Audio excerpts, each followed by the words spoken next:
ಬೆಲೆ ಏರಿಕೆ ವಿಷಯದಲ್ಲಿ ಕಾಂಗ್ರೆಸ್ ಮತ್ತು ಬಿಜೆಪಿಯ ನಾಯಕರು ಒಬ್ಬರ ಮೇಲೆ ಒಬ್ಬರು ಆರೋಪ ಮಾಡ್ತಾ ಪ್ರತಿಭಟನೆ ಮಾಡ್ತಾ ಜನರ ಜೀವನವನ್ನು ಸಂಕಷ್ಟಕ್ಕೆ ದೂಡಿದ್ದಾರೆ. ಕೂಡಲೇ ಏರಿಕೆಯಾಗಿರೋ ದರವನ್ನು ಹಿಂಪಡಿಬೇಕು ಅಂತ ಹೇಳಿ ಆಮ್ ಆದ್ಮಿ ಪಾರ್ಟಿ ಆಗ್ರಹ ಮಾಡಿದೆ. ಸುದ್ದಿಗೋಷ್ಠಿಯಲ್ಲಿ ಈ ಬಗ್ಗೆ ಮಾತನಾಡಿದ ಪಕ್ಷದ ಮುಖಂಡ ಮನೋಹರ್ ಗೌಡ, ರಾಜ್ಯ ಸರ್ಕಾರವು ಬಿಜೆಪಿ ವಿರುದ್ಧ ಅವರ ಆಡಳಿತದಲ್ಲಿ ಬೆಲೆ ಹೋರಾಟ ಮಾಡ್ತಾ ಇದೆ, ಆದರೆ ಇವರು ಮಾಡಿದ್ದಾದರೂ ಏನು ಅಂತ ಪ್ರಶ್ನೆ ಮಾಡಿದ್ದಾರೆ. ಮುದ್ರಾಂಕ ಶುಲ್ಕ ಏರಿಕೆ, ಬಸ್ ಪ್ರಯಾಣ ದರ ಏರಿಕೆ, ವಿದ್ಯುತ್ ಹಾಲಿನ ದರ ಏರಿಕೆ, ಮುಖ್ಯಮಂತ್ರಿಗಳ ಸಂಬಳನೂ ಏರಿಕೆಯಾಗಿದೆ, ಮೆಟ್ರೋ ದರ ಏರಿಕೆಯಾಗಿದೆ ಅಂತ ಮನೋಹರ್ ಗೌಡರು ದೂರಿದ್ದಾರೆ.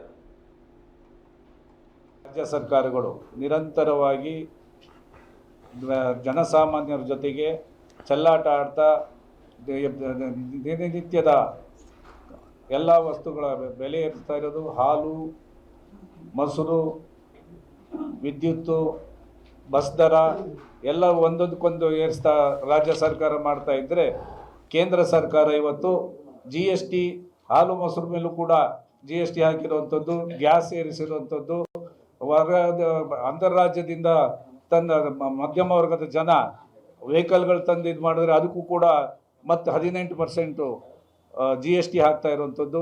ಇದೆಲ್ಲದನ್ನು ಖಂಡಿಸ್ತಾ ಇವತ್ತು ಒಬ್ಬರ ಮೇಲೊಬ್ಬರು ಪ್ರತಿಭಟನೆ ಮಾಡ್ತಾ ಇದ್ದಾರೆ.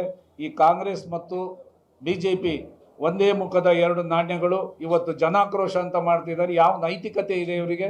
ಅವ್ರು ಮಾಡ್ತಾ ಇರೋವಂಥದ್ದು ಜನಾಕ್ರೋಶ ಅಲ್ಲ, ಅಧಿಕಾರ ವಂಚಿತವಾಗಿರುವಂಥ ಆಕ್ರೋಶ ಅವರು ವ್ಯಕ್ತಪಡಿಸ್ತಾ ಇದ್ದಾರೆ. ಹೀಗಾಗಿ ನಾವೆಲ್ಲ ಆಮ್ ಆದ್ಮಿ ಪಾರ್ಟಿ ಎರಡೂ ಸರ್ಕಾರಗಳು ಈ ಕೂಡಲೇ ಏನು ಬೆಲೆ ಏರಿಕೆ ಮಾಡಿದೆ ಅದನ್ನು ಕಡಿಮೆ ಮಾಡಬೇಕು.